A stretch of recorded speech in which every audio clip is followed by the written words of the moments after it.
ओम शांति। अदिता महावाक्यन त्याग जो भी त्याग।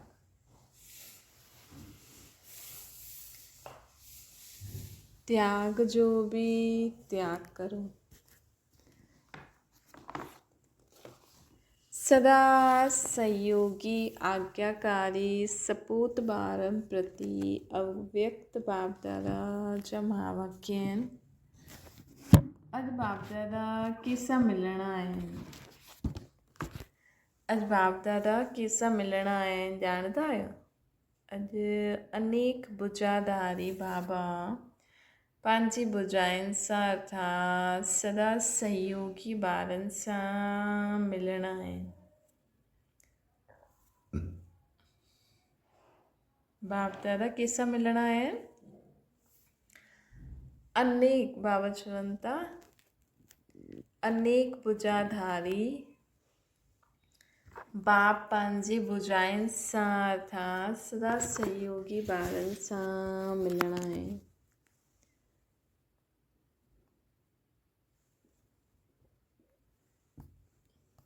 बाबा चवनि था केतिरा विशेष सहयोगी आत्मा आहिनि। बाबा जी राइट हैंड ठही हर कार्य में सदा एवर रेडी। केतिरी विशेष सहयोगी आत्मायूं जो बाबा जी राइट हैंड आहिनि। राइट हैंड ठही करे कार्य में सदा एवर रेडी आहिनि। बाप दादा डायरेक्शन जो इशारो ॾिनई ऐं राइट हैंड अर्थात विशेष बुझायूं अर्थात आज्ञाकारी ॿार चईंदा आहिनि हा बाबा असां सदा तयारु आहियूं। है न, बाबा जीअं ई कुझु इशारो ॾिनई ऐं राइट हैंड ॿार विशेष बुझायूं बाबा खे छा चईंदा आहिनि? हा बाबा असां तयारु आहियूं। बाप चईंदा हे ॿार चईंदा हा बाबा। अहिड़ी विशेष बुझाइनि खे बाबा ॾिसनि पिया। सोचो अहिड़ी विशेष बुझाइनि खे बाबा ॾिसनि था। चारों ओर जी विशेष बुझायूं द्वारा इहे ई आवाज़ ॿारनि जो ॿुधनि पिया। चारों ओर जी विशेष बुझायूं द्वारा इहे ई बाबा आवाज़ ॿुधनि पिया। कहिड़ो आवाज़ ॿुधनि पिया? हा बाबा असां तयारु आहियूं। बाबा तव्हांखे कुझु चए त बाबा खे तव्हां चईंदा हा जी बाबा असां तयारु आहियूं चईंदा। हाणे बाबा हाज़िर बाबा त बाबा अहिड़े ॿारनि जी आवाज़ ॿुधंदा आहिनि। अहिड़े ॿारनि जे मधुर आलाप बाप दादा वटि पहुचनि था। अहिड़े ॿारनि जा मधुर आलाप बाप दादा वटि पहुचनि था। बाप बि अहिड़े ॿारनि खे सदा मुरबी ॿार सपूत ॿार विश्व जे श्रृंगार ॿार मास्टर भाग्य विदाता मास्टर वरदाता ॿार चई करे सॾ था करनि। ॾिसो बाबा असांखे केॾो ऊचो था उठाइनि। बाबा चवनि था कि बाप बि अहिड़े ॿारनि खे छा चईंदा आहिनि? सदा मुरबी ॿार। सोचो असां कंहिंजे चइण ते हाजी हाजी हाजी करे हलूं था। कॾहिं सोचो एकांत में वेही करे माण्हू डॉक्टरनि जे चइण सां माउ पीउ जे चइण सां वॾनि जे या ॿिए कंहिंजे चइण सां हलंदा आहिनि। है न, कि डॉक्टर चईंदो हीअं न खाओ हीअं करो, माउ पीउ चईंदो हीअं न करो हीअं करो। देहधारी असां कंहिंजे चए ते था हलूं?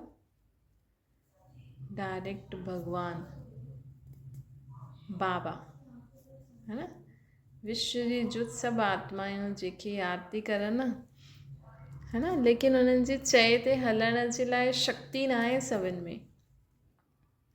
कईअनि खे त ॿुधण जी शक्ति न आहे। है न, तॾहिं गीता में लिखियलु आहे न कोटनि में कोई में बि कोई। लेकिन असां बाबा खे, बाबा जी ॻाल्हियूं ॿुधंदा बि आहियूं, सम्झंदा बि आहियूं।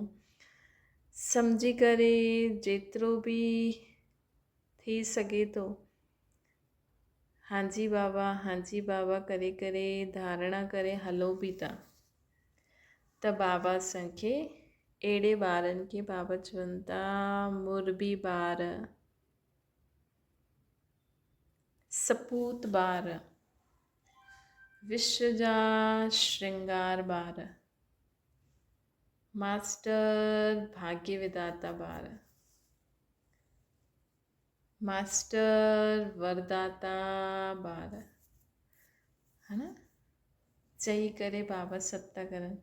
मुरबी सपूत विश्व जा श्रृंगार, मास्टर भाग्य विधाता, मास्टर वरदाता, वरदान ॾियण वारा, भाग्य ठाहिण वारा। सोचो भक्ति मार्ग में है न, कंहिं कंहिं कम जे लाइ न कंहिं देव देवी वटि वञिणो पवंदो आहे। हिते त शिव बाबा वटि हिकु वटि ई अचो, लेकिन भक्ति मार्ग में न तव्हांखे कोई शक्ति खपे, कुझु खपे, त चईंदा फलानी देवी वटि वञो, फलाने देव वटि वञो, त तव्हांजो कमु थींदो, है न। त सोचो असां बाबा जा ॿार केॾा बाबा खे हाजी हाजी चई करे असां केॾा बाबा असां में केॾी शक्ति भरंदा आहिनि कि पूरे विश्व जी आत्माउनि खे बि कॾहिं कुझु ज़रूरत पए भक्ति मार्ग में, त असां द्वारा ई बाबा उन्हनि खे ॾींदा, है न, असां द्वारा ई बाबा उन्हनि खे ॾींदा। त सोचो हाणे जा ई न असां पूरे कल्प में ई ॾाढी ऊची आत्माऊं आहियूं, है न, भाग्य ठाहिण वारी, है न। सम्झो कोई है न शिव बाबा खे जे बारे में ॿुधण ई नथो चाहे, लेकिन उहो तव्हांखे मञंदो आहे, मतिलबु तव्हांजे संबंध संपर्क में हुनखे सुठो लॻंदो आहे, त तव्हां द्वारा बाबा ई हुनजो भाग्य ठाहींदा, तव्हां द्वारा बाबा ई हुनखे वरदान ॾींदा, तव्हां द्वारा बाबा ई हुनजो भाग्य ठाहींदा। न कॾहिं कॾहिं त ईअं लॻंदो न कि अरे इहे त असांजे बाबा खे ॿुधनि ई नथा, मञनि ई नथा, असां छो हिननि जो मुंहुं ॾिसूं, लेकिन उहो तव्हांखे त मञनि था न, है न, उहो तव्हांखे त करनि था न, तव्हांजो त तव्हां सां त उन्हनि खे सिक आहे न, मतिलबु संबंध सुठा आहिनि न। हालांकि असांखे लॻंदो कि अरे इहे त असांजे बाबा खे मञनि ई नथा, पर उहे तव्हांजा भॻत आहिनि न, उहे बाबा जा भॻत न आहिनि। हर हिकु थोरी भक्ति मार्ग में शिव जी पूजा करे सघंदो आहे न, कोई न ई हर हिकु कोई कंहिंखे शिव न कोई चईंदो मूंखे असांखे त राधा कृष्ण ई सुठो लॻंदो आहे, असांखे त शिव न, कोई चईंदो न असांखे त राम सीता ई सुठो लॻंदो। उन्हनि खे केतिरो बि चओ, ॾिस राधा कृष्ण जो मंदरु केॾो सुठो आहे, केॾा सुठा वाइब्रेशन आहिनि, शिव जो मंदरु केॾो सुठो, केॾा सुठा वाइब्रेशन आहिनि, पर न, उन्हनि खे त राम सीता ई खपे, उन्हनि खे त पंहिंजो देहदारी गुरू ई खपे। भले गुरू उन्हनि खे चए राधे कृष्ण खे यादि करो, शिव खे, लेकिन उन्हनि खे त गुरू ई खपे, त गुरू छा उन्हनि खे ठुकराए ॾींदो, गुरू उन्हनि खे ठुकराए ॾींदो। त ईअं ई बाबा असांखे चवनि था कि तव्हां बि बाबा तव्हांखे मास्टर भाग्य विधाता ठाहियो अथई, बाबा तव्हांखे बि वरदाता ठाहियो अथई, है न। त बाबा द्वारा असां ई ॿियनि जो भाग्य ठाहे सघंदा आहियूं।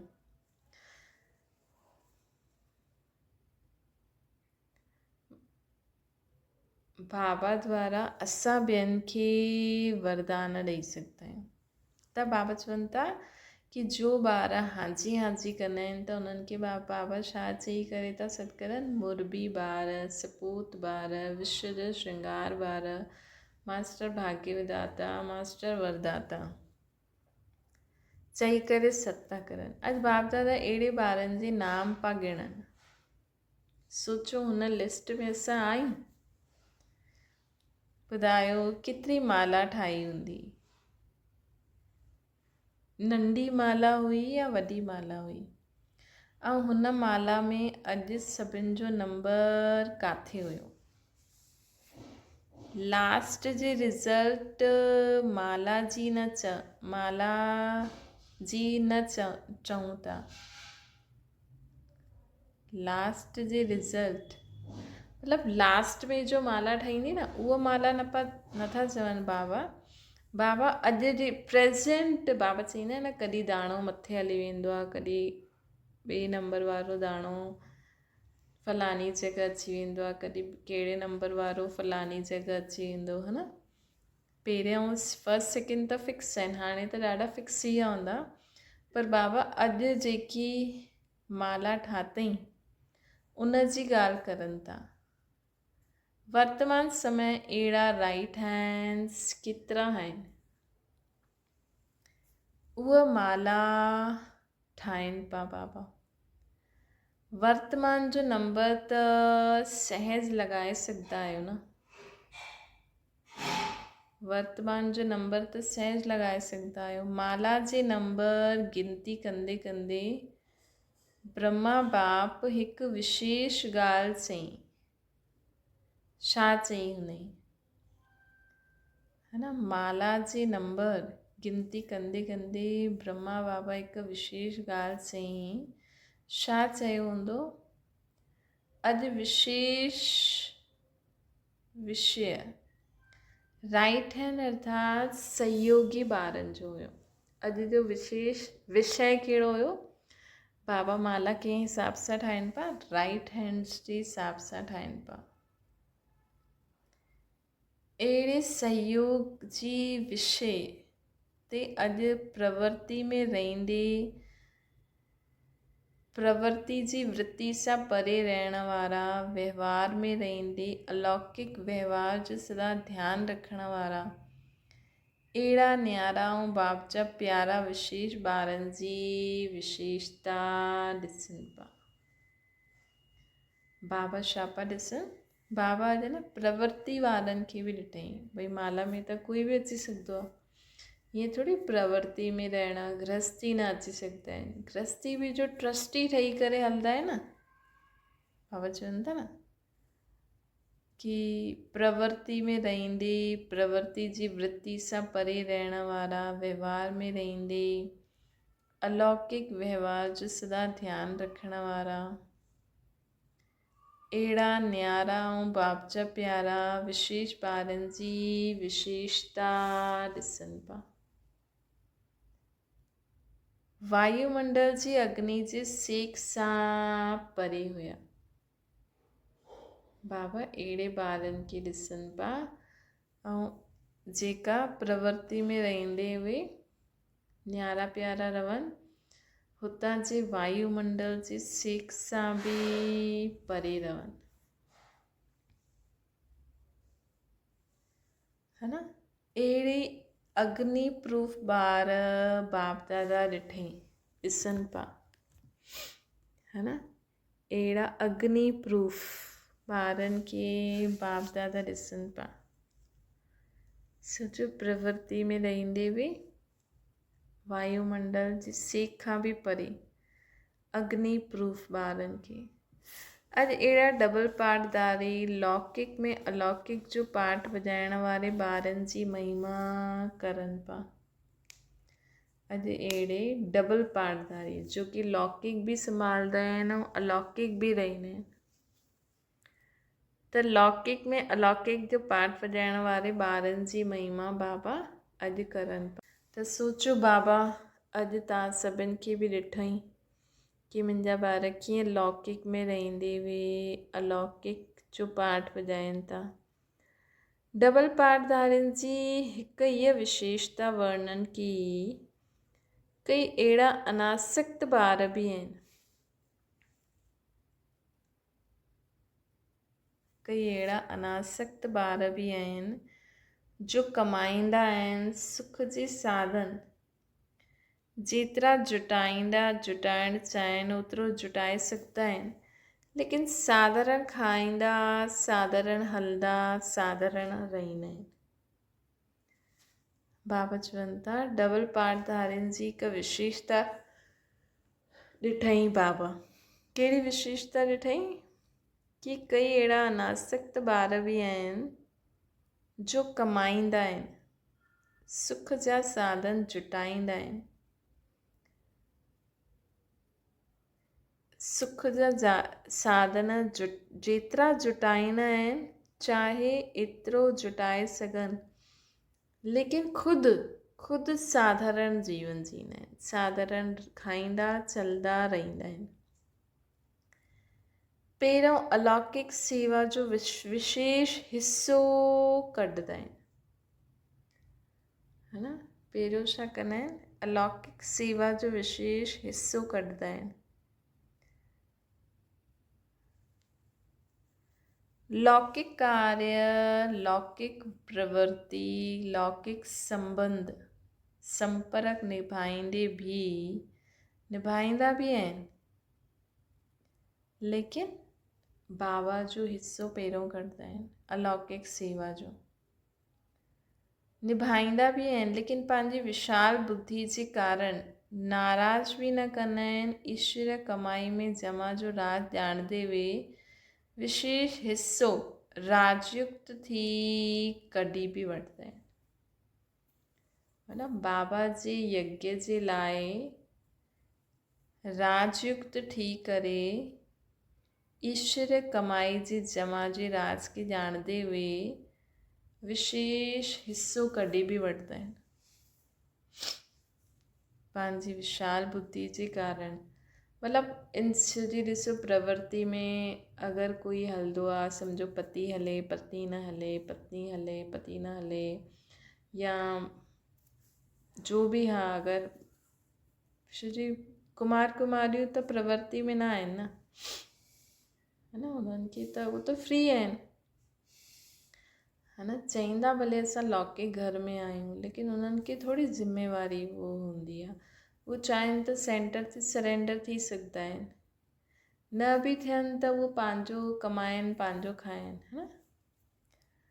त बाबा चवनि था लेकिन अगरि सोचो कंहिंजो पति नथो हले, पत्नी हले थी, त बि उहा कंहिंखे पंहिंजे पति खे नाराज़ न बि करे राजयुक्त ईश्वर कमाई जी राज खे ॼाणंदे हुए अगरि वो पैसा कढंदी रहे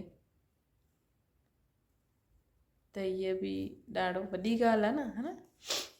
या पति खे ॿुधाए या न ॿुधाए, पर न बि ॿुधाए अगरि हुन वटि जीअं कंहिंखे मिलंदी आहे न कॾहिं, अॼुकल्ह त लेडीज़ खे बि ख़र्चो पाणी त मिलंदो ई आहे। अगरि हुनजे ख़र्चे पाणी जे लाइ सम्झो हुनजो पति हुननि खे पैसा ॾिए थो, भई कपिड़नि जे लाइ, हिन जे लाइ, त उहो सोचे भई मां 1000 जी साड़ी कपिड़ा वठां थी का, मां 500 बाबा जी यज्ञ में ॾियां, 500 जा कपिड़ा वठी अचां, ॿियो छा, है न। या चलो जो बि आहे जेतिरे बि हिसाब सां माण्हू, है न, अगरि पति हुन में न आहे, सहयोगी न आहे, त युक्तियूं त ॾाढियूं आहिनि, है न। सम्झो कंहिंजी पत्नी न हलंदी आहे त कमाईंदो त पति ई आहे, त उहो बि भले घर ख़र्च जे लाइ जो जेतिरो ॾींदो आहे उहो ॾींदो हले, भले पंहिंजे ई हिसे जो अगरि उहो थोरो सो बाबा जे यज्ञ में ॾींदो त इहा बि वॾी ॻाल्हि आहे न। मतिलबु ईश्वर कमाई खे बि ध्यान में रखिणो आहे। इन विशेषताउनि में गोपियुनि बि कम न आहिनि। गोपियूं अहिड़ी गुप्त गोपिकायूं बि आहिनि जो लौकिक में हाफ पार्टनर कहलाईंदियूं आहिनि, लेकिन बाबा सां गॾु सौदो करण में फुल पार्टनर आहिनि, है न। भले उहा पति पत्नी बि आहिनि, लेकिन बाबा सां सौदो करण में फुल पार्टनर आहिनि। अहिड़ी सची दिलि वारा फ्राक दिलि गोपिकायूं बि आहिनि, पांडव बि आहिनि।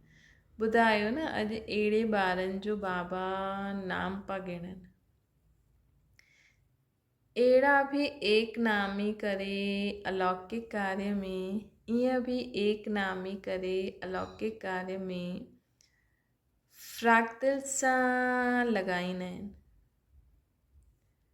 पंहिंजे आराम जो समय है न एक नामी करे अलौकिक कार्य में फ्रैक्टल सां लॻाईंदा आहिनि। अलौकिक कार्य में फ्रैक्टल सां लॻाईंदा आहिनि। पंहिंजे आराम जो समय बि पंहिंजे आराम जे लाइ न, है न, त एॾो फ्रैक्टल सां लॻाईंदा आहिनि। ऐं पंहिंजे आराम जो समय बि आराम जे लाइ न, धन जो हिसो हूंदे हुए बि 75 अलौकिक कार्य में लॻाईंदा आहिनि। मतिलबु कंहिंखे सेवा जी ज़्यादा हूंदी आहे न, त सम्झो धन जो बि ॾींदा, तन सां बि सेवा कंदा, ख़ुदि जे आराम जो समय बि उहो बाबा जी सेवा में लॻाए ॾींदा। ऐं निमित मात्र लौकिक कार्यनि खे बि निभाईंदा रहंदा। अहिड़ा त्यागवान ॿार सदा मतिलबु ख़ुदि जे आराम जो बि त्याग करण वारा, अहिड़ा त्यागवान ॿार सदा अविनाशी भाग्यवान आहिनि। लेकिन अहिड़ी युक्ति पाठ वॼाइण वारा, अहिड़ा युक्ति युग पाठ वॼाइण वारनि जी संख्या ज़्यादा न हुई। ॾिसो, करण में सभु माण्हू करे सघंदा आहिनि, है न, करण में सभु माण्हू करे सघंदा आहिनि, लेकिन बाबा चवनि था संख्या ज़्यादा न हुई। छो जे हिते गायन बि आहे न, कोटनि में कोई, कोई में बि कोई, कोटनि में कोई, कोई में बि कोई, त हर हिकु ॼाणते हुए सम्झंदे हुए सभु न करे पाईंदा आहिनि। अंगुलियुनि में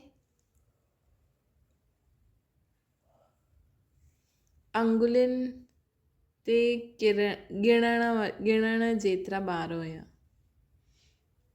पोइ बि डबल पाठधारी अहिड़ी विशेष आत्माउनि जी महिमा ज़रूरु वर्णन थी। लेकिन त बि डबल पाठधारी आहिनि, लौकिक में रहंदे हुए बि बाबा जी कार्य में तन मन धन ॾियणु ॾाढी वॾी ॻाल्हि आहे, है न।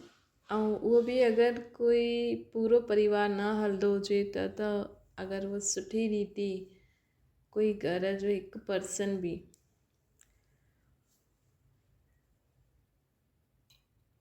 अकेलो हूंदे हुए बि लौकिक अलौकिक खे मैनेज करे हले थो, त इहा त केॾी वॾी ॻाल्हि आहे न। त बाबा चवनि था ॿिए नंबर जा ॿार बि हुया जो कंदा बि आहिनि, लेकिन सेकेंड नंबर ठही वेंदा आहिनि। इन गुप्त दान महादान, गुप्त महादानी जी विशेषता आहे ही त्याग जी बि त्यागी। जेका फर्स्ट नंबर वारा हुया न, वो गुप्त दान महादान वारी आत्माएं हुयूं। गुप्त महादाननि जी विशेषता छा आहे? त्याग जी बि त्यागी। जो श्रेष्ठ कर्म जो फल प्राप्त थींदो आहे, उहो प्रत्यक्ष फल आहे। बाबा चवनि था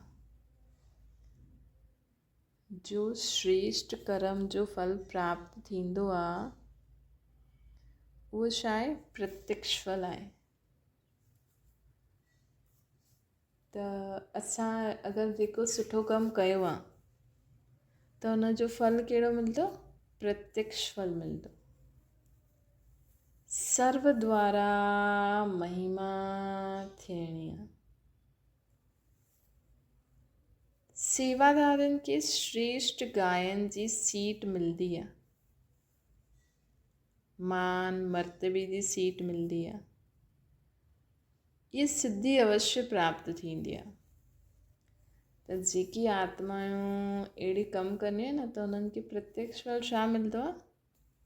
सर्व द्वारा उन्हनि जी महिमा थींदी आहे, सेवाधारियुनि जो श्रेष्ठ गायन, उन्हनि सेवाधारियुनि जी महिमा थींदी आहे न भई, मान मर्तबे जी बि सीट मिलंदी आहे। जेकी आत्मायूं हीअं कंदियूं आहिनि त उन्हनि खे प्रत्यक्ष फल इहे मिलंदो आहे, इहे सिद्धि अवश्य प्राप्त थींदी आहे।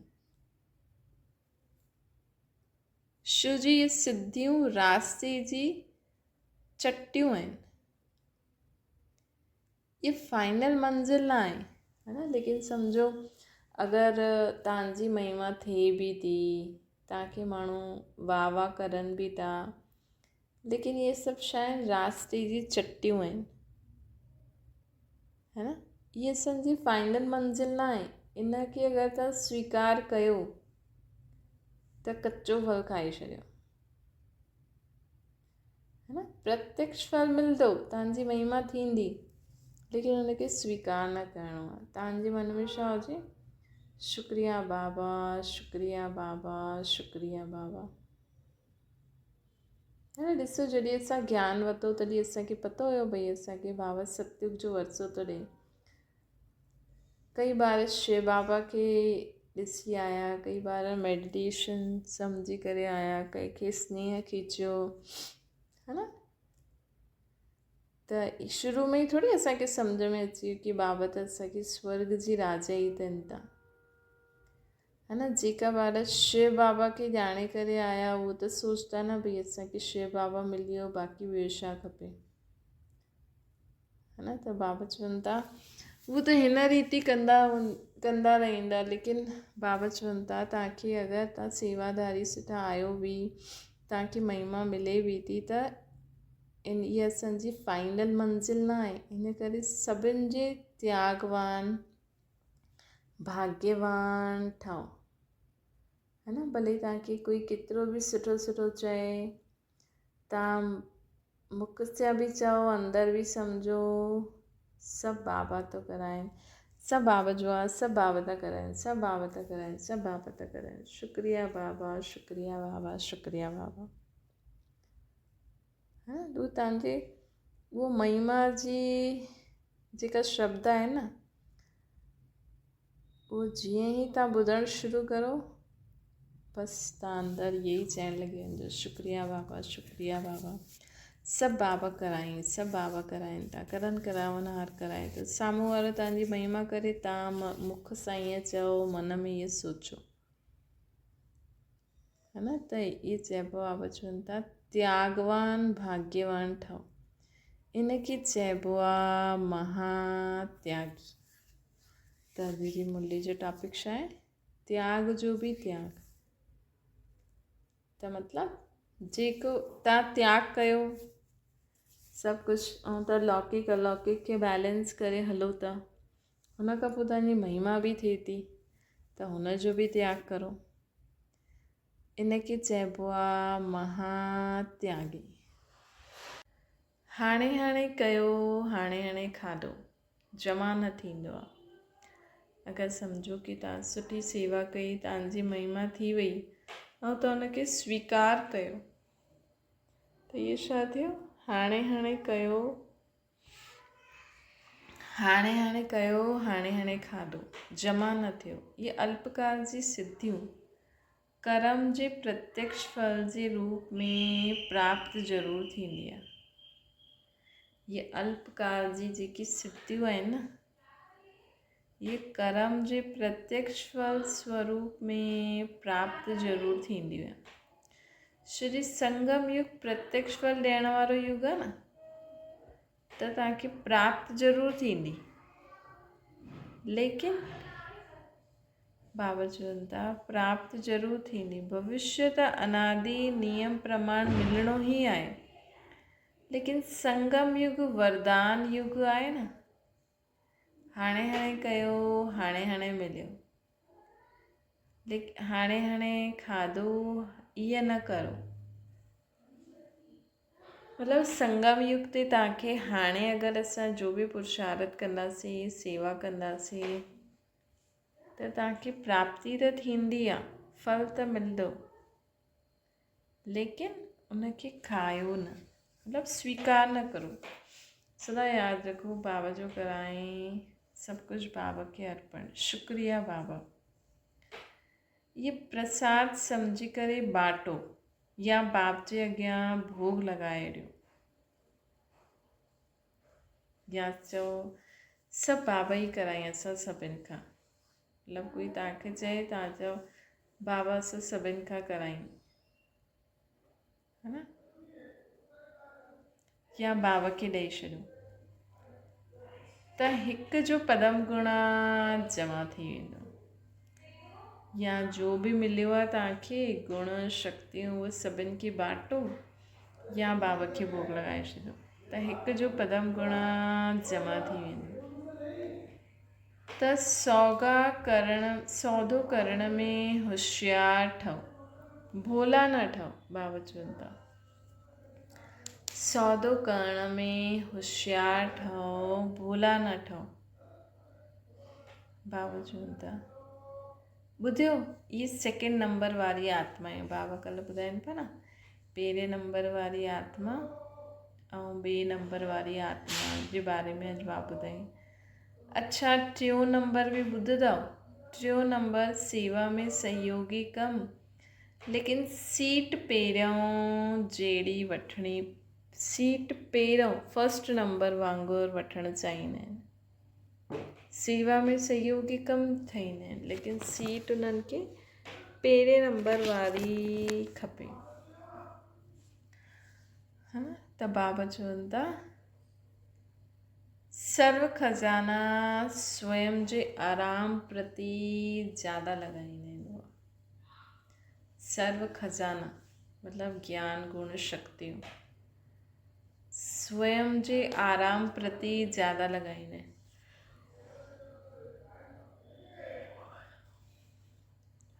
मतलब उहे हिन में रहंदियूं आहिनि कि मां शांति रहां, मां सुखी रहां, मां शक्तिशाली रहां, बाक़ी रवनि न रहां। मुंहिंजो छा मतिलबु, मां त शांती में रहां, मां त सुखी रहां। न कोई माण्हू थींदो आहे न कंहिं वटि अगरि जीअं कई माण्हू हूंदा आहिनि न, सोचदा आहिनि न भई असां कमायूं, उन्हनि जे मन में हूंदो आहे भई असां कमायूं लेकिन ॿिए खे ॿियनि जे लाइ, उहो ख़ुदि जे लाइ न सोचदा आहिनि कि भई असां एॾो कमायूं था, असां बि सुठा कपिड़ा पायूं, सुठो घुमूं, सुठो खाऊं पीऊं। ॾिसो हिकु पिता छा सोचंदो, जॾहिं बाबा चईंदा न जॾहिं ॿारु पैदा थींदो आहे न त माउ पीउ जीअं न सेवाधारी थी वेंदा आहिनि, लेकिन सभु माउ पीउ न थींदा आहिनि। कलयुगी दुनिया आहे न, सभु माउ पीउ न थींदा आहिनि। या कई माउ पीउ त कंदा, सोचदा असां कंदासीं त जॾहिं असांजा ॿार वॾा थींदा त असांखे बि कंदा, पालदा। कई माउ पीउ हिकदमि एॾी महिनत कंदा आहिनि, सोचदा आहिनि हाणे ॿारु पैदा थियो त हुनखे सुठी चीज वठी ॾियां, हुन लाइ कमाईंदा आहिनि, चीजूं वठी ईंदा आहिनि, ॿार खे ॾींदा आहिनि त ॿारु ॾिसंदो आहे, यूज़ कंदो आहे, केॾो ख़ुशि थींदो आहे। पोइ ॿारनि जी पढ़ाई जे लाइ ऐं मां घर में वेही सुठी सुठी चीजूं ठाहींदी कि मुंहिंजो ॿारु खाईंदो, है न।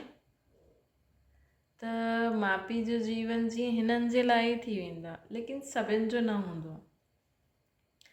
त इहो थियो बाटणु। त ईअं सोचो कि तव्हां अमृत वेलो उथंदा आहियो त छो उथंदा आहियो, भई मां अमृत वेलो उथां, मां बाबा खे यादि करां, मां शक्तिशाली थियां। बाबा चईंदा आहिनि हाणे त विश्व सेवा कंदा त तव्हांखे बि मिली वेंदो। ऐं हाणे सिंगल पंहिंजे लाइ पुरुषार्थ करण जो समय न आहे, हाणे त सेवा करो, जेतिरो पूरी विश्व जी आत्माउनि जे लाइ दान कंदव, हुननि खे ॾींदा, ओतिरो जमा थींदो वेंदो, है न। त बाबा असांखे चवनि था कि 3 नंबर वारी सीट कहिड़ी, 3 नंबर वारा ॿार कहिड़ा हूंदा कि उन्हनि खे बसि सीट खपे पहिरें नंबर वांगुरु, है न। सेवा में सहयोगी घटि थींदा। सीट पहिरें नंबर वारी खपे। सर्व खज़ाना स्वयं जे प्रति आराम में ज़्यादा लॻाईंदा। पहिरें नंबर वारा इकानामी वारा हूंदा। ॿिए नंबर वारा कमायो खायो। ऐं टे नंबर वारो कमाईंदा कम लेकिन खाईंदा ज़्यादा। तो चेक करो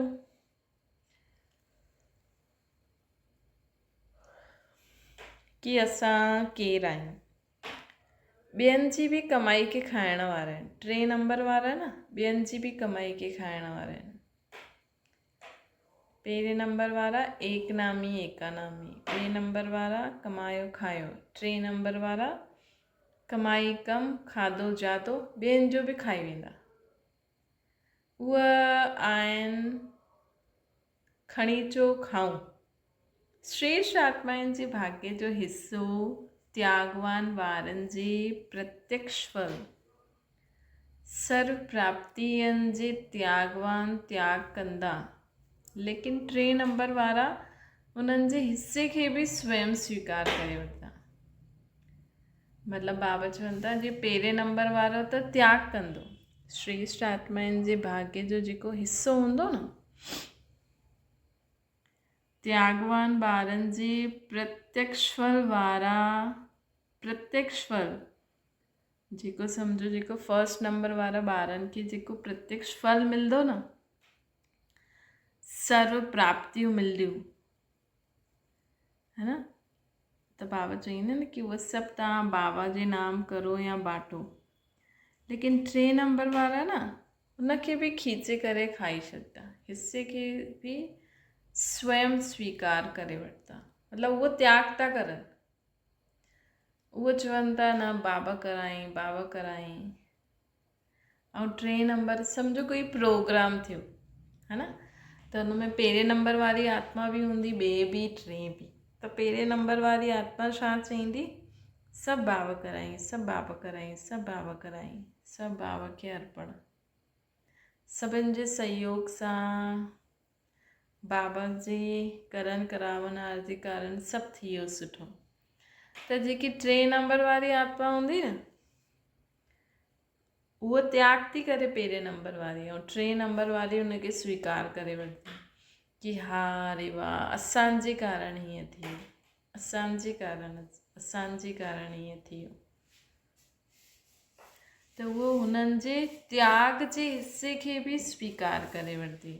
श्रेष्ठ आत्माउनि जे भाग्य जो हिस्सो त्यागवान ॿारनि जे प्रत्यक्ष फल सर्व प्राप्तियुनि खे त्याग कंदा आहिनि लेकिन टे नंबर वारा उन्हनि जे हिस्से खे बि स्वयं स्वीकार करे वठंदा आहिनि। कमाइण वारा न आहिनि सिर्फ़ु खाइण वारा। सिर्फ़ु खाइण वारा। त बाबा जंहिंखे चवनि था हिन कारण नंबर 1 ॿार बोझ उतारण वारा ऐं उहा बोझ चढ़ाइण वारा। छो जे पंहिंजी महिनत जी कमाई न खाईंदा आहिनि न। नंबर 1 वारा त चईंदा सभु कुझु करन करावन जो करायूं हुनखे अर्पण सुठो या बुरो।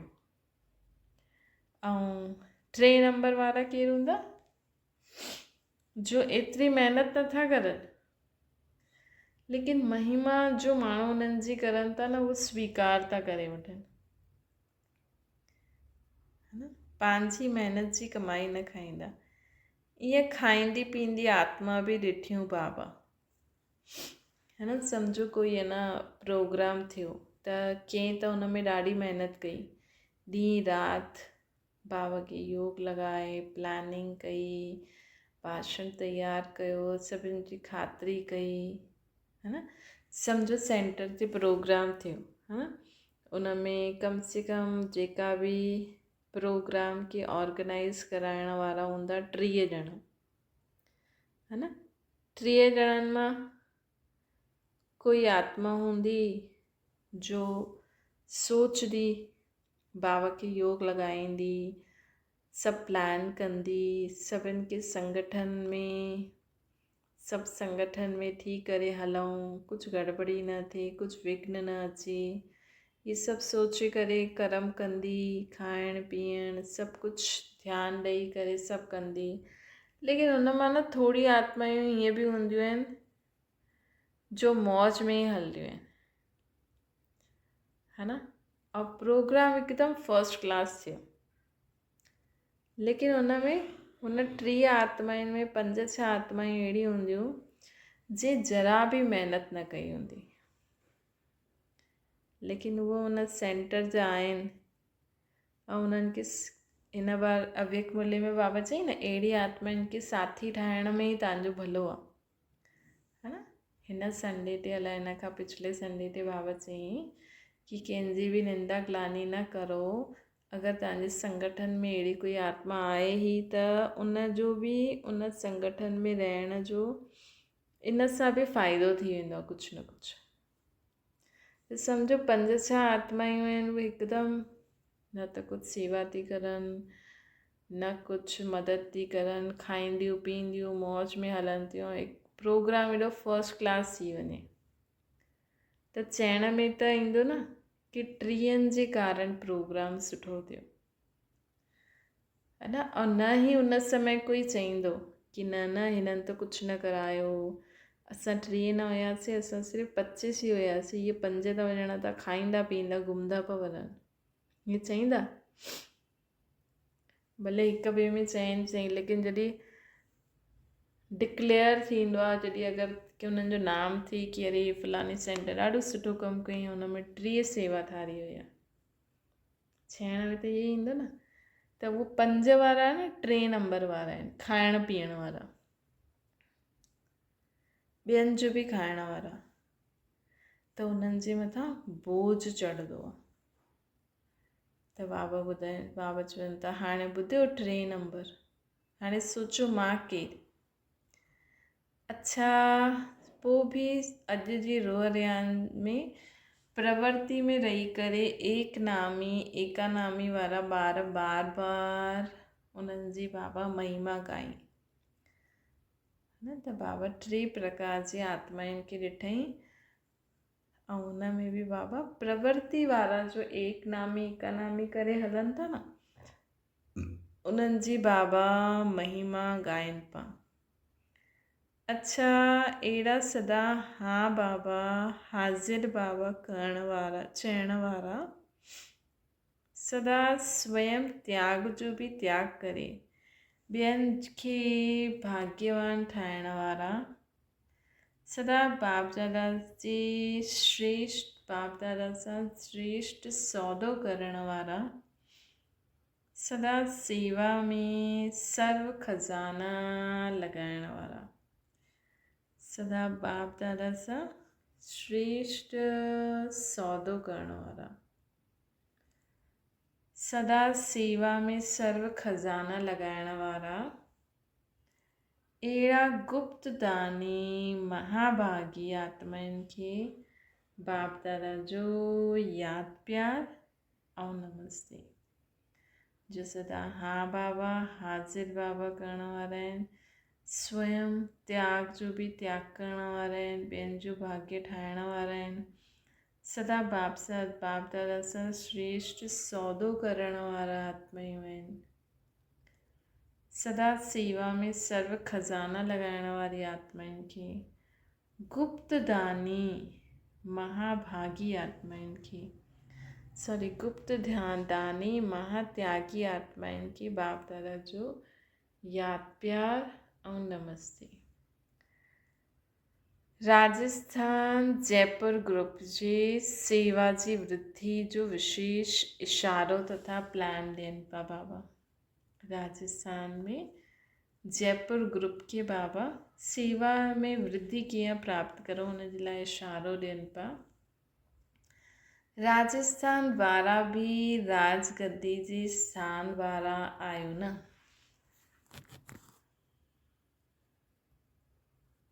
बाबा चवनि था राजस्थान वारा बि राजगद्दी जे स्थान वारा आहियो न। त राजगद्दी जे स्थान ते छा छा करो था? भाव चवनि था राजगद्दी जे स्थान ते छा छा करो था? हिन सॼे साल जे अंदरि छा छा नवीनता कई? महातीर्थ कराइण जे लाइ यात्रियुनि जी पार्टी लाई। बाबा चवनि था महातीर्थ कराइण लाइ यात्रियुनि जी पार्टी लाई। लौकिक यात्रा ते बि संगठन ठाहे करे वठी वेंदा आहिनि। पूरी ट्रेन जी ट्रेन वठी वेंदा आहिनि। त राजगद्दी वारनि हिन महातीर्थ जी यात्रा केतिरनि खे कराई? बाबा चवनि था है न महातीर्थ कराइण वारा यात्री बाबा चवनि था कि जीअं लौकिक में बि वेंदा न माण्हू संबंधियुनि खे सभिनि खे वठी वेंदा आहिनि यात्राउनि ते था हलूं। त असांखे त पतो आहे मधुबन सभिनि खां वॾो तीर्थ स्थान। त राजगद्दी वारनि हिन महातीर्थ जी यात्रा केतिरनि खे कराई? राजस्थान जी राजगद्दी वारनि मुख्य स्थान हेडक्वार्टर ते केतिरनि खे लायो?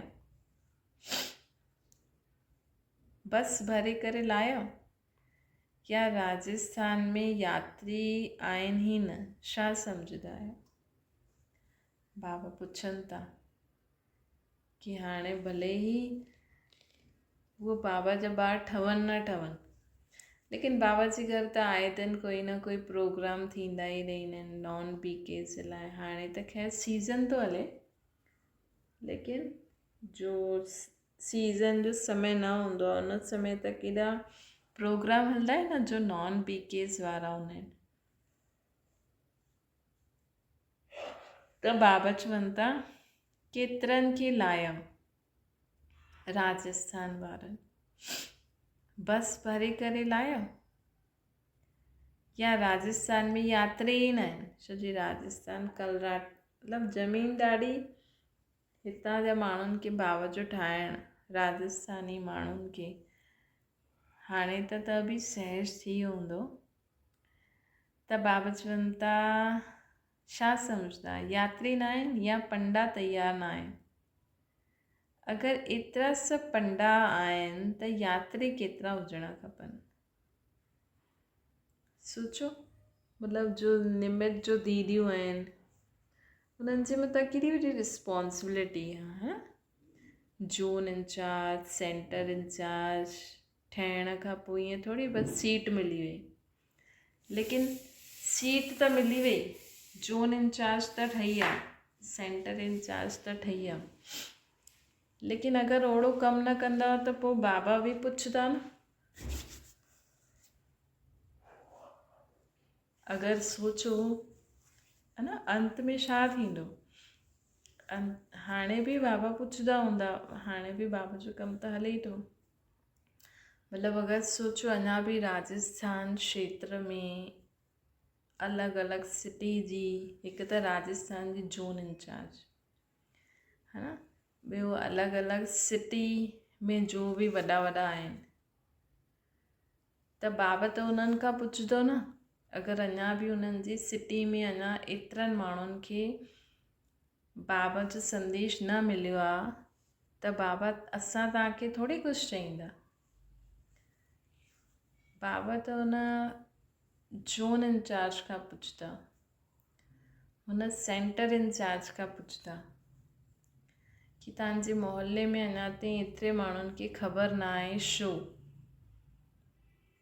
मतिलबु उन्हनि जो बोझ जॾहिं अगरि तव्हां उन्हनि खे परिचय मिली वियो चाहे उहा कहिड़ी बि क्वालिटी वारी आत्मा आहे सतयुग जी या त्रेता जी या द्वापर जी कलयुग जी अगरि हुन हिसाब सां बाबा सां वरसो वठी वरितई त हुनजो शेयर तव्हांखे मिलंदो लेकिन हुन अञा ताईं उहो वरसो न वरितो अथई त पोइ हुनजे लाइ तव्हांखे उलना बि मिलंदो तव्हांखे ई मिलंदो, मतिलबु जो बि हूंदा उतां जा इंचार्ज, की तव्हां असांखे संदेश छो न ॾिनो, हा न।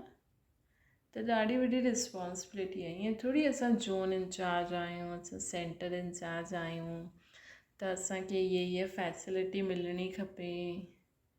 फैसिलिटी त मिले, पर पहिरियों त असां जोन इंचार्ज सेंटर इंचार्ज छो ठहिया आहियूं?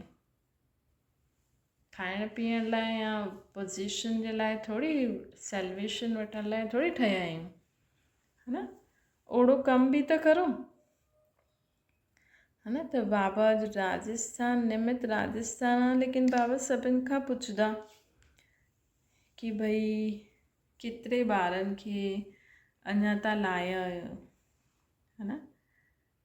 त बाबा पुछनि था यात्री न आहिनि या पंडा तयार न आहिनि? अगरि एतिरा सभु पंडा आहिनि त यात्री बि हुजणा खपनि। मतिलबु एतिरी अगरि राजस्थान जी भूमि अगरि अञा हेॾा ॿार नथा निकिरनि त ज़रूरु योग जी कमी हूंदी न, है न। मतिलबु कंहिं बि स्थान तां अगरि आत्मायूं नथी निकिरनि त ज़रूरु योग जी कमी हूंदी, है न। त बाबा असांखे चवनि था अगरि एतिरा सभु पंडा आहिनि त यात्री केतिरा हूंदा? त यात्रियुनि खे लाहींदव या ख़ुदि खे ई लाहींदव? हिन साल प्रोग्राम ठाहींदव या ॿिए साल ठाहींदव? मतिलबु तव्हां बि सम्झो जॾहिं बि मधुबन वञो था त तव्हां बाबा खे छा ॿुधाईंदव कि तव्हां छा सेवा कई, केतिरा नया ॿार लाया था, केतिरनि खे तव्हां संदेश ॾिनो। वैसे त वॾनि जी ज़िम्मेवारी, लेकिन बाबा त चईंदा आहिनि न सिर्फ़ु वॾनि खे थोरी सेवा करणी आहे। जो ओटे सो अर्जुन। तव्हां ईअं छो था सोचो ये त सेंटर वारी दीदी जो कमु आहे, ईअं सेवादारी त तव्हां बि आहियो, है न। तव्हां केतिरो बाबा जो, तव्हां केतिरनि खे बाबा जो ठातो, है न। तव्हां केतिरनि खे बाबा जो परिचय ॾिनो, बाबा जो पको ॿार ठाहियो या कुझु बि ठाहियो, संदेश ॾिनो, वरसो दिलायो, केतिरो दिलायो। हर हिकु अगरि सोचो हर ब्रह्मण आत्मा बि ये इंडिविजुअल, हर ब्रह्मण आत्मा बि ये इंडिविजुअल रिस्पॉन्सिबिलिटी पंहिंजे मथां खणे कि मां हर हफ़्ते, हर महीने या रोज़ हिकु आत्मा खे, 2 आत्माउनि खे, 3 आत्माउनि खे बाबा जो संदेश ॾींदमि, हा। या हर हिकु ये सोचे, जीअं हाणे शिवरात्रि अचे थी त हर हिकु सोचे कि असां पंहिंजी गलियुनि में, मोहल्लनि में सभिनि खे बाबा जो संदेश ॾींदासीं, है न। हर हिकु ख़ुदि बि रिस्पॉन्सिबिलिटी खणी सघंदो आहे। ज़रूरी थोरी सेंटर वारी दीदी या जोन इंचार्ज ही खणे। हर आत्मा ख़ुदि सम्झे कि मां रोज़ हिकु ॼणे खे बाबा जो ॿार ठाहींदमि, रोज़ हिकु ॼणे खे बाबा जो संदेश ॾींदमि। त बाबा चवनि था यात्रियुनि खे लाहींदव या ख़ुदि ई ईंदव? हाणे राजस्थान जो ईंदो न टर्न, बाक़ी जोन जो बि ईंदो रहंदो आहे। त तव्हां बाबा जे घर वेंदव त बाबा खे छा ॿुधाईंदव? केतिरनि ॿारनि खे तव्हां बाबा जो ठातो, है न। त इहे केतिरी असां सेवा कई, त बाबा खे इहे ख़ुदि जो ई न पुरुषार्थ, लेकिन सेवा बि केतिरी कई, है न। यात्रियुनि खे लायो या ख़ुदि ई वेंदव? हिन साल प्रोग्राम ठाहींदव या ॿिए साल? अच्छा, कोई नयो प्लान ठातो आहे? जीअं जयपुर खे इंटरनेशनल स्थान चईंदा आहियूं त कम से कम ये विशेषता ज़रूरु करो जो हाणे ताईं कोई न कई आहे। मेन स्थान ते ॾाढो सुंदर वॾो बोर्ड लॻायो।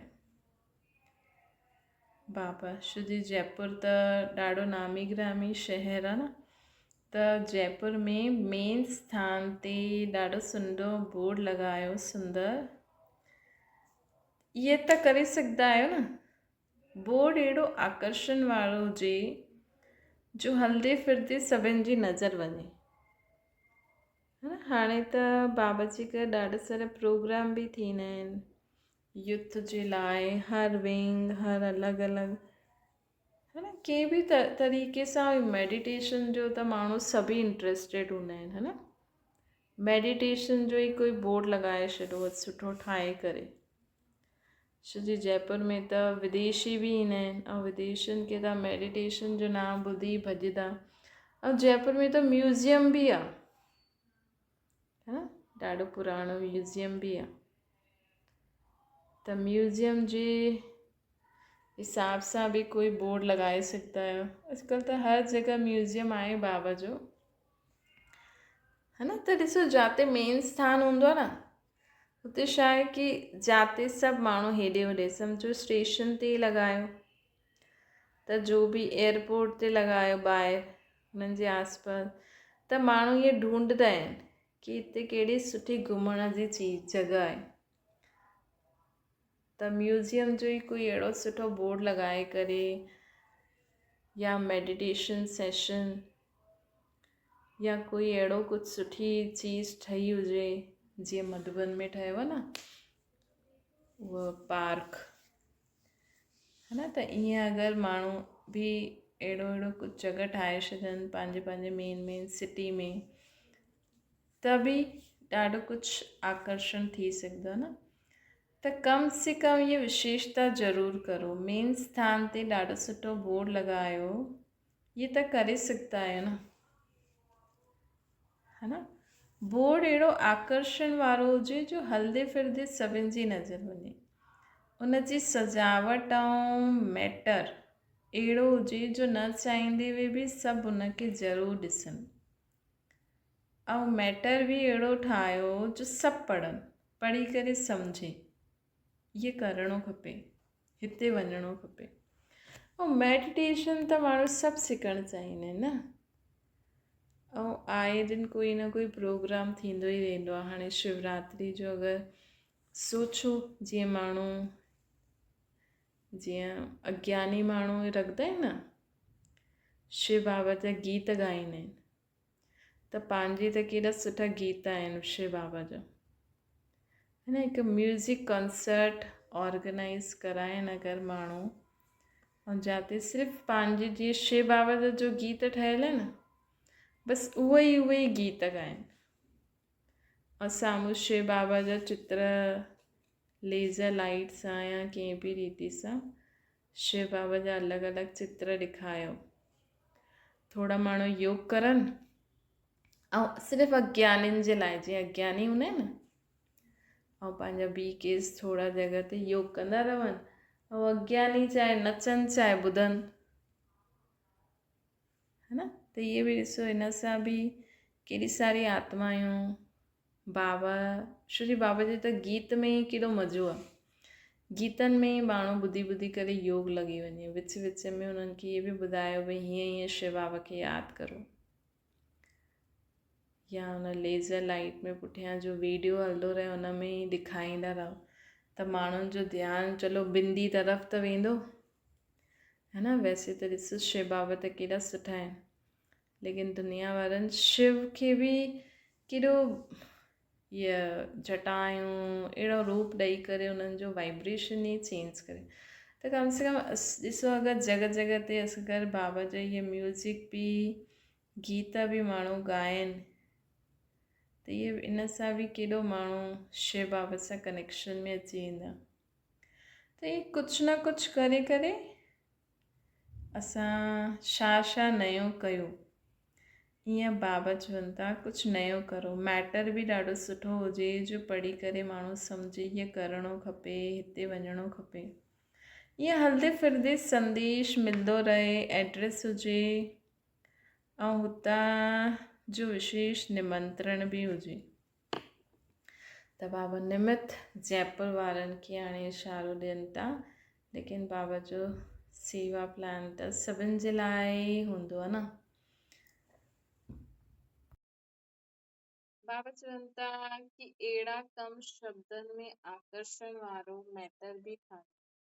बाबा चई न कि मेन स्थान ते वॾो बोर्ड लॻायो ताकी सभु ॾिसनि ऐं आकर्षित थी करे अचनि बाबा जे घर। कम शब्दनि में आकर्षण वारो मैटर बि कान्हे ऐं बोर्ड बि सजावट वारो हुजे। बोर्ड बि सजावट जो प्लान कढो जंहिंसां अनेकनि खे संदेश मिलंदो रहे।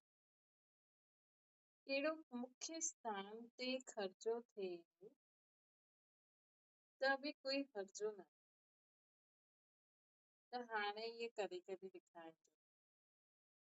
कोई नई इन्वेंशन हुजे जो न चाहींदे हुए बि सभिनि खे चमकंदो हुओ नज़र अचे। कोई नई इन्वेंशन हुजे जो न चाहींदे हुए बि सभिनि खे चमकंदो हुओ नज़र अचे।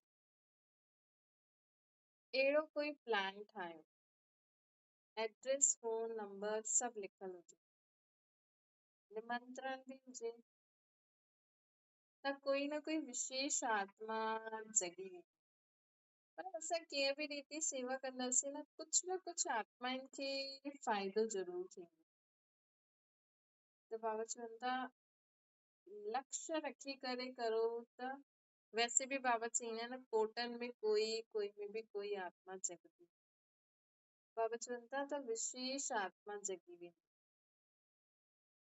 जाते मेन सभिनि जो अचण वञण आहे, नज़र वञण वारी आहे, अहिड़े स्थान ते कुझु करो लेकिन अहिड़ो आकर्षण वारो हुजे जो ॾिसण जे बिना कोई रही न सघे। है न अहिड़ो आकर्षण वारो बोर्ड हुजे जो माण्हू ॾिसण जे बिना रही न सघे। अच्छा ॿियो छा कंदा कंहिं न कंहिं विशेष आत्मा खे हर मास यात्रा ज़रूर कराइणी। कंहिं न कंहिं विशेष आत्मा खे हर महीने त ॾिसो तव्हांजो बि मधुबन हर महीने वञण थी वियो है न। हीअं त कोई हर महीने न वञी सघे लेकिन अगर कोई न कोई आत्मा हूंदी जो जंहिंजे दिमाग़ में यही हलंदो रहंदो न त हुनखे बाबा मदद बि कंदा। त कोई न कोई विशेष आत्मा जगी वेंदी। बाबा चवनि था कोई न कोई विशेष आत्मा खे हर मास यात्रा ज़रूर कराइणी। इहे अहिड़ो लक्ष्य रखो बस भराए करे न अचो लेकिन हिकु ॿ खे त वठी अची सघंदा आहियो न है न। भले बस भराए करे न वठी अचो लेकिन हिकु ॿिनि खे त वठी अची सघंदा आहियो। हिकु विशेष अहिड़ी आत्मा ठाहियो जो अनेकनि खे संदेश ॿुधाइण जे निमित थिए। बाबा चवनि था हिकु विशेष आत्मा अहिड़ी लाहियो मतिलबु जंहिं बि ॾिसो प्रेसिडेंट खे ज्ञान ॾिनो हूंदो जंहिं बि ब्रह्म कुमारी प्रेसिडेंट खे ज्ञान ॾिनो हूंदो ऐं प्रेसिडेंट जी आत्मा जगी वई पंहिंजे भारत जी प्रेसिडेंट बाबा जो ॿार आहे न त सोचो हुनखे त केतिरो शेयर मिलंदो। मतिलबु प्रेसिडेंट द्वारा जो बि आत्मायूं निकितियूं उनजो शेयर ब्राह्मण खे मिलंदो है न। त बाबा चवनि था ॾिसो त अहिड़ी विशेष आत्मा लाहियो जो अनेकनि खे संदेश ॿुधाइण जे निमित ठही वञे। ऐं प्रेसिडेंट जेको इंडिया जो आहे हुनजी त पास्ट जी स्टोरी बि ॾाढी मतिलबु ॾाढा दुख ॾिठा अथई त माण्हू ॿुधदा वई हेॾी दुखी आत्मा बि जीवन में ॾिसो प्रेसिडेंट ठही वई ऐं बाबा जो ॿारु ठहिण खां पोइ ई हुनमें हिमत आई त हिकु एग्ज़ाम्पल थी वियो न। त सोचियो हुननि जी जीवन कहानी माण्हू ॿुधंदा हूंदा ऐं इहे बि ॿुधंदा हूंदा भई हुननि कीअं मेडिटेशन सिखियो, बाबा जो ॿार ठहियो, त केतिरी आत्मायूं आयूं हूंदियूं ऐं हुनजो शेयर सभिनि खे कंहिंखे मिलियो हूंदो, हुन ब्रह्म कुमारी, है न।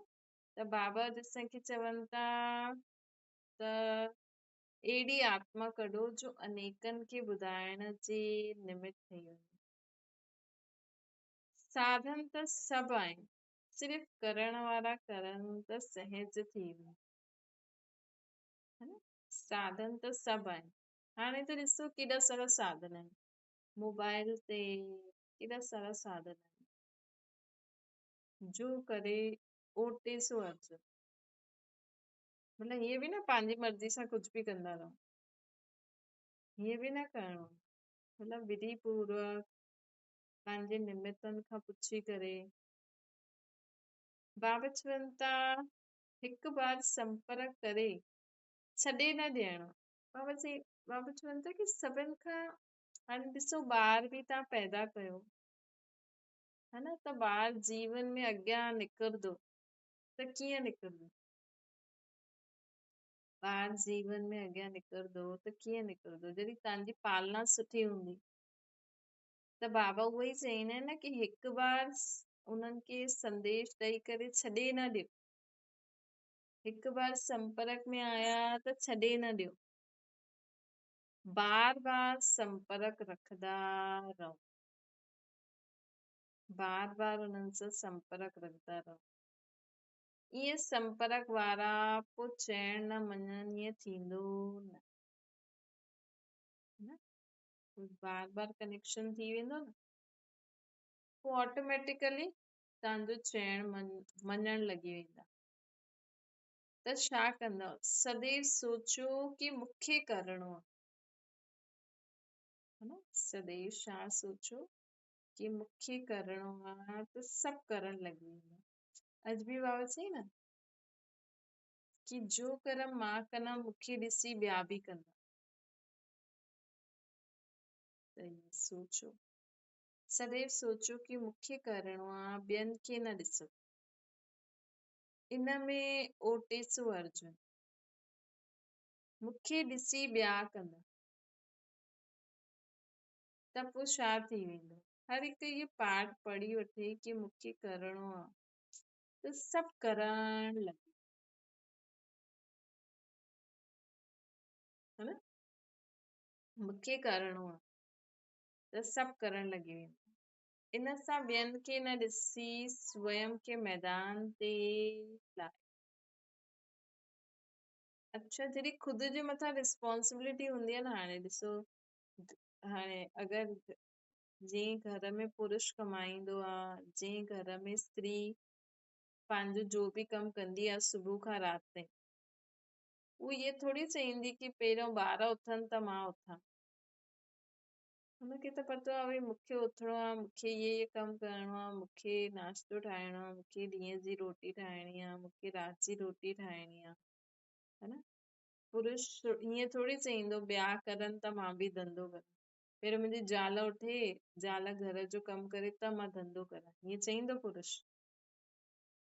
उहो सोचजो न भई मूंखे पंहिंजो कमु आहे, इहे पंहिंजो कमु करे, हर हिकु पंहिंजो पंहिंजो कमु करे। त हीअं सम्झो मूंखे ॾिसी करे ॿिया बि करनि त पोइ छा थी वेंदो? हर हिकु इहे पाठ पढ़ी वठंदो कि मूंखे करिणो आहे त सभु करण लॻी वेंदो।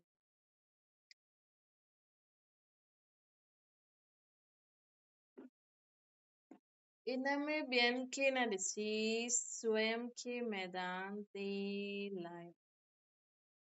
अच्छा, स्व में त ठीकु आहियो, लेकिन सेवा में बि नंबर 1 थियणो, सेवा में बि फुल मार्क्स वठणी।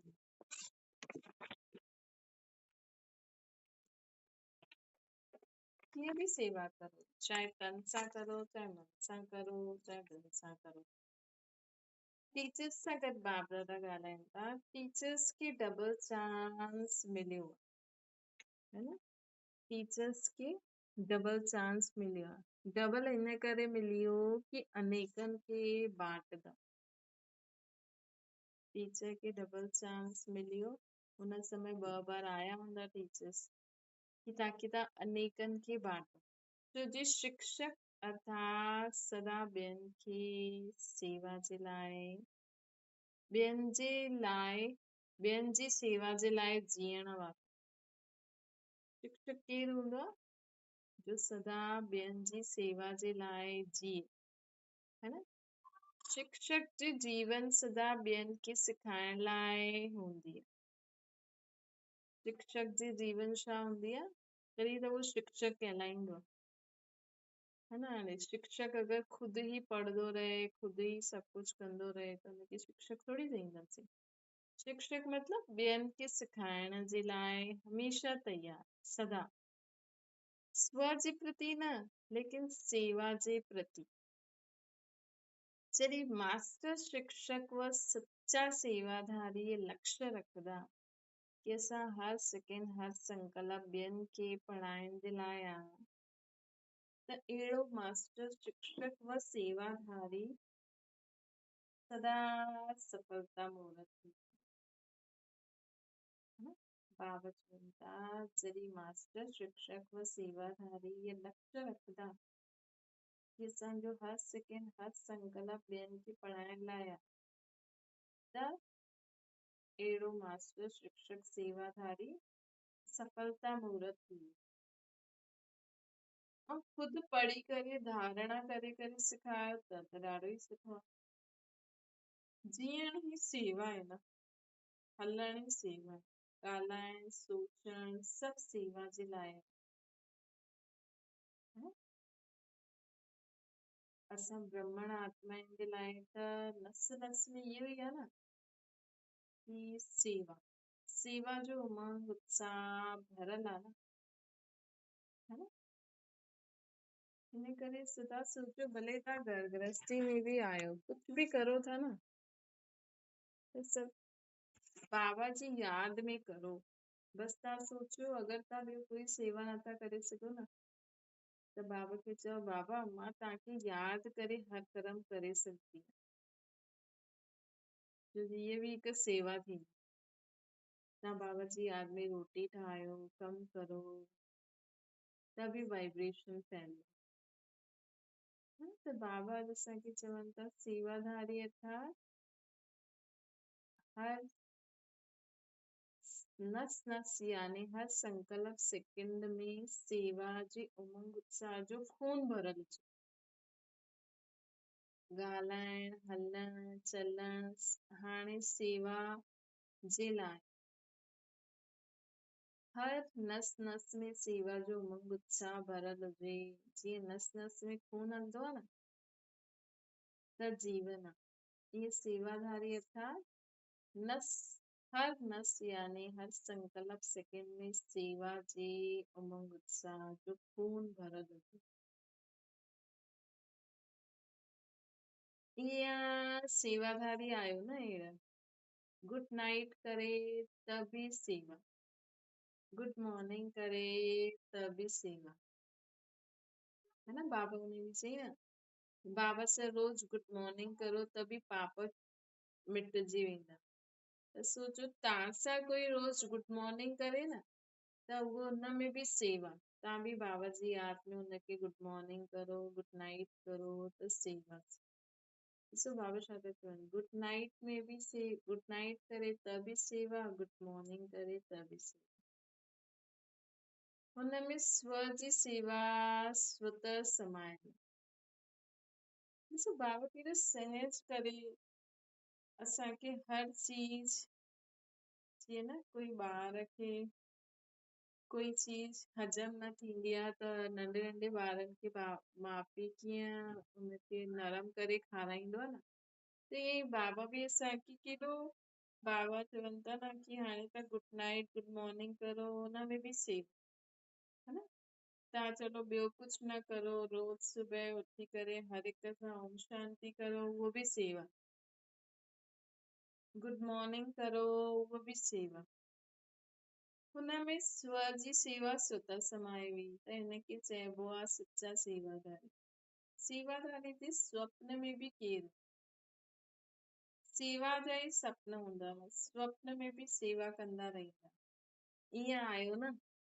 बाबा चवंदा ईअं आयो सपना ईंदा आहिनि तव्हांखे सेवा जा कि कंहिं ॾींहुं असां कंहिंखे कोर्स था करायूं कुझु सेवा था करूं सेवादारी खे लिफ्ट बि ॾाढी वॾी अनेक दुनिया जे बंधननि सां मुक्त थी वेंदी है न अगरि तव्हां सेवा में बिज़ी रहंदा त ऑटोमेटिकली अनेक बंधननि सां मुक्त थी वेंदा छोकी बाबा ॾिसंदा आहिनि न मुंहिंजो ॿारु मुंहिंजो कमु करे थो त मां ॿिया बंधन कटे छॾिया हिनजी हिते ही जीवन मुक्ति स्थिति जी प्राप्ति थी है न सेवाधारी अनेक बंधननि सां मुक्त थी वेंदा आहिनि हिते ई उन्हनि खे जीवन मुक्त प्राप्ति थी वेंदी आहे सेवाधारी जो अर्थ ई आहे बंधन मुक्त जीवन सेवाधारियुनि जो छा अर्थ आहे बंधन मुक्त जीवन केतिरे हद जी ज़िमेवारियुनि सां छुटिजी वेंदा आहिनि न सेवाधारी ऐं अलौकिक ज़िमेवारी बि बाप जी आहे इन सां बि छुटल आहे त फ्री आहे है न सम्झो तव्हां इहे बि चओ कि बसि मां बाबा जी यादि में ई हर कर्म कंदमि त बि तव्हांखे बाबा ई कराईंदा ऐं छो जी तव्हां बाबा जी यादि में कर्म करो था त जो तव्हांखे डिस्टर्ब कंदा आहिनि उहो धीरे धीरे दूर थी वेंदा करे ॾिसजो दूर थी वेंदा मतिलबु हुननि जो किटकिट चिक चिक ख़तम थी वेंदी रहंदा तव्हां सां गॾु लेकिन धीरे धीरे मतिलबु हुननि जो चइण करण जो असांखे बंधन विझिड़ो हुयो ख़तम थी वेंदो सिर्फ़ु सेवा कई अॻियां हलो ज़िमेवारी जो बोझ न आहे है न त बाबा जी यादि में सेवा कंदा त न लौकिक न अलौकिक सभु बोझ सां मुक्त छा कंहिंजे मथां कोई बोझ आहे बाबा असांखां पुछनि था तव्हांजे मथां कोई बोझ आहे छा बोझ आहे असांखे कोई बोझ आहे छा कोई बोझ न आहे तव्हां अॼु सुम्हो बाबा खे सभु ॿुधाए करे सुम्हो सुबुह उथो बाबा खे यादि करे पोइ उथो ऑटोमेटिकली बाबा त चईंदा आहिनि न अमृत वेलो जंहिंजो ठीकु आहे त सॼो ॾींहुं हीअं हलंदा जीअं बाबा करम कराइण हलाइनि था है न त बाबा असांखे चवनि था ज़िमेवारी जो बोझ न छा कंहिंजे मथां कोई बोझ आहे सेंटर जो बोझ आहे सेंटर खे हलाइण वारे जो बोझ न बोझ आहे सेंटर वारी दीदियुनि खे बोझ आहे अगरि किराए जो बि मकान त हुननि खे लॻंदो भई हिन महीने जो किरायो कॾहिं कीअं ॾींदासीं अगरि निश्चय बुद्धि हूंदा निमित ठही करे हलंदा त कॾहिं बि हुननि खे न लॻंदो ईअं ई लॻंदो कि कीअं हर महीने जो किरायो भरिजे थो कीअं सभु हले थो न असांजो थोरी सेंटर आहे बाबा जो ई सेंटर आहे सेंटर खे हलाइण जो बोझ न इहे फिकर न रहंदो आहे कि जिज्ञासु कीअं अचनि रहंदो आहे त बोझ अगरि रहंदो आहे त बोझ थी वियो न सफलता बि तॾहिं थींदी जॾहिं इहे सम्झो कि मां वधाइण वारी न आहियां लेकिन मूंखे त बाबा जी यादि में रही करे कर्म करणो आहे बाबा जी सम्झो कि मोहल्ले में आहे न या कंहिं शहर में बाबा जो सेंटर आहे सेंटर इंचार्ज अगरि बाबा जी यादि में रहंदी न त बाबा उन्हनि द्वारा जंहिं आत्मा खे पाठ वॼाइणो आहे उनखे जीअं बाबा उन्हनि द्वारा ई वठी ईंदा है न त अॼु बि बाबा सुबुह जो मुरली में चई न कि ज्ञान ऐं योग ॿई ज़रूरी त योग कंदव तॾहिं त सेवा बि अॻियां वधंदा न जिज्ञासु बि त सेंटर वारी दीदियुनि खे इहो बि बोझ न आहे कि जिज्ञासु कीअं ईंदा उन्हनि खे त बाबा जी यादि में रहणो आहे ऑटोमेटिकली जंहिंखे अचिणो आहे उहो अची वेंदो सफलता तॾहिं थींदी जॾहिं सम्झो कि मां वधाइण वारी न आहियां लेकिन बाबा जी यादि सां स्वतः ई वधंदा मां वधाइण वारी आहियां त वधी न सघंदा। बाबा खे बोझ ॾेई ईंदव, बाबा जो बोझ बाबा खे बोझ ॾेई छॾंदव त वधंदा ॿार। हिन करे हिन सां बि निष्ठुरनो रहंदो। जेतिरो स्वयं हल्का हूंदव, सेवा ऐं स्वयं सदा मथे चढ़ंदा रहंदव न, अॻियां हलंदा रहंदव, अर्थात उन्नति खे प्राप्त कंदा। जॾहिं मापन ईंदो आहे त बोझ ईंदो ऐं पोइ हेठि अची वेंदा आहियूं। इन जे लाइ हिन बोझ सां बि हाणे निश्चिंत थी वियो। सिर्फ़ यादि जे नशे में सदा रहो, बाबा जी यादि जे नशे में सदा रहो, बाप सां गॾु कंबाइंड रहो। सदा रहो त जाते बाप कंबाइंड आहे हुते सेवा छा आहे, स्वत थियल ई आहे। असांखे त असां त आयासीं, असांखे त बाबा जो परिचय मिलियो, बाबा जो ज्ञान योग सुठो लॻियो, त असां त रोज़ हिन हिसाब सां ई ॿुधूं पिया न, पढ़ूं पिया न। हाणे बाबा खे अगरि असां द्वारा सेवा कराइणी आहे त बाबा तव्हांखे जाते विहारनि बसि तव्हां उते ई बाबा जी यादि में हर कर्म करो, है न। भले तव्हां गृहस्थी में बि आहियो त बाबा जी यादि में कर्म करो। तव्हां द्वारा बाबा ॾाढनि जी सेवा पाणे ई कराईंदा रहंदा, है न। त बाबा चवनि था सिर्फ़ यादि जे नशे में रहो, बाबा सां गॾु कंबाइंड सदा रहो, त जाते बाबा कंबाईंदा हुते सेवा छा आहे, स्वत ई थियल आहे, अनुभव ई त आयो न। त शिक्षक अर्थात सेवाधारिन की इह भी लिफ्ट थी वई न। याद में रहो, उड़दा रहो, सेवा त निमित आहे, करन करावन हार कराईंदा आहिनि त हल्का बि रहंदव, सफलता मूरत बि रहंदी, है न। छो जी जाते बाबा आहे न उते सफलता आहे ही। ॾिसो अगरि जंहिं ॾींहुं तव्हांजो शरीर बि ठीकु न आहे न त बाबा जी यादि में उथी करे वेही रहो, है न। बाबा पाणे ई शरीर खां कमु कराईंदा, लेकिन उथणो तव्हांजो कमु आहे। बाबा जी यादि में तव्हां मुरली खणी वेही रहो, बाबा आपे ई तव्हांखे पूरी मुरली पढ़ाईंदा। लेकिन वेहणो त संकल्प त कंदव न कि हा मां उथंदमि, है न। त बाबा असांखे चवनि था कि जाते बाबा आहे उते सफलता आहे।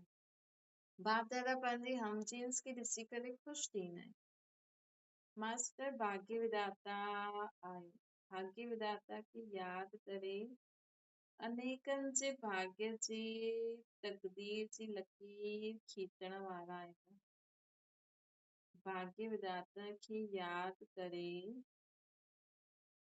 अनेकनि जे भाग्य जी तकदीर जी लकीर खीचण वारा। सोचो तव्हां द्वारा बाबा अनेकनि जी तकदीर जी लकीर खिचंदा। सिर्फ़ तव्हांखे आहे न कंहिंसां सरेंडर थियणु। असली सरेंडर छा थींदो, पंहिंजी बुद्धि सां सरेंडर। बसि तव्हांखे बाबा जी यादि में रही करे हर कर्म करणो। बाबा खे कंहिंजी तकदीर जी लकीर कीअं खीचणी आहे उहो बाबा ॼाणे। संतुष्ट त सदा आहियो ई, पुछण जी ज़रूरत आहे, संतुष्ट आहियो न पंहिंजे जीवन सां, बाबा खे पुछण जी ज़रूरत आहे। मास्टर शिक्षक सां पुछण इहा बि इंसल्ट थी वेंदी, है न। अॼुकल्ह त हर हिकु ज्ञान ॿुधाइण में होशियार आहे, त मास्टर शिक्षक खां पुछण कि तव्हां संतुष्ट आहियो न या आहियो न आहियो, इहे बि इंसल्ट थी वेंदी। सदा संतुष्ट आहियो, सदा रहंदा। ॾिसो बाबा अॼु वरदान था ॾियनि, कि सदा संतुष्ट आयो सदा रहींदव। अच्छा, महाराष्ट्र ऐं राजस्थान जो मेलो पूरो थियो। हाणे वैसे बि महाराष्ट्र जो टर्न ख़तम थी वियो न, हाणे गुजरात जो ईंदो। इहे ॾींहं बि ड्रामा में लिपटंदो वञे थो। हा न, कीअं ॾींहं गुज़रनि था। पोइ कॾहिं ईंदा? हर घड़ी जो हर सेकेंड जो पंहिंजो पंहिंजो महत्व। जीअं असां ॿियनि खे चईंदा आहियूं न कि जो ॻाल्हि बीती वई उहो त 5000 साल पोइ ईंदी। ईअं ई ॾिसो, इहे संगम जा समय बि बीतदा था वञनि। पोइ वरी कॾहिं ईंदा? 5000 साल पोइ ईंदा। है न? जेतिरो बि संगम युग बीती वियो, उहो समय वापसि कॾहिं ईंदो? 5000 साल खां पोइ। संगम युग आहे ई महत्व जो युग, महान ठहिण जो युग आहे, महान ठाहिण जो बि युग आहे। हिन करे संगम जे हर सेकेंड जो महत्व आहे। संगम ते शिक्षक अर्थात सेवाधारी थियण जो बि महत्व आहे। है न? सोचो, असां बाबा जी ॻाल्हियूं सम्झी करे धारण करे ॿियनि खे सम्झायूं था, केॾी ऊची पढ़ाई असां पढ़ूं। है न? जे भॻवान जी ज्ञान खे सम्झो, ॿुधियो, सम्झो, धारण कयो, ॿियनि खे करायो, है न, त असां केॾी ऊची, असांजी बुद्धि केॾी सुठी हूंदी। है न? हितां जा डॉक्टर, इंजीनियर, IAS ऑफिसर, जो बि एॾा वॾा नामी ग्रामी आहिनि, उहे एतिरी बि ॻाल्हि नथा सम्झी सघनि कि असां आत्मा उहो परमात्मा पिता। त सोचो, ऐं असां त बाबा खे सम्झो, ख़ुदि खे सम्झो, ॿियो बाबा जी ॻाल्हियुनि खे बि सम्झो। बाबा चवनि था भई हे ड्रामो ॾाढो सुठो ठहियलु आहे। असां हुनखे बि सम्झो कि हा, इहे ड्रामो वाकई में ॾाढो सुठो ठहियलु है न? त केॾो महान समय थो हले, महान ठहिण जो युग, ठाहिण जो युग। संगम जे हर सेकेंड जो महत्व। संगम ते शिक्षक अर्थात सेवाधारी ठहिण जो बि महत्व आहे। प्रवृत्ति में रही करे न्यारा रहण जो बि महत्व आहे। गोपिका ठहिण जो बि महत्व आहे। पांडव ठहिण जो बि महत्व आहे। पंहिंजो पंहिंजो महत्व आहे। लेकिन निमित शिक्षक खे चांस ॾाढो सुठो, त सभी चांस वठण वारा आहियूं, है न? सभी चांस वठण वारा आहियो न, ज्ञान ॿुधण ॿुधाइण वारा बि आहियो न, अस्त्र शिक्षक आहियो न, ये भी चांस वठो, है न? ये भी चांस वठो। अच्छा, ओम शांति। बाबा की याद करो।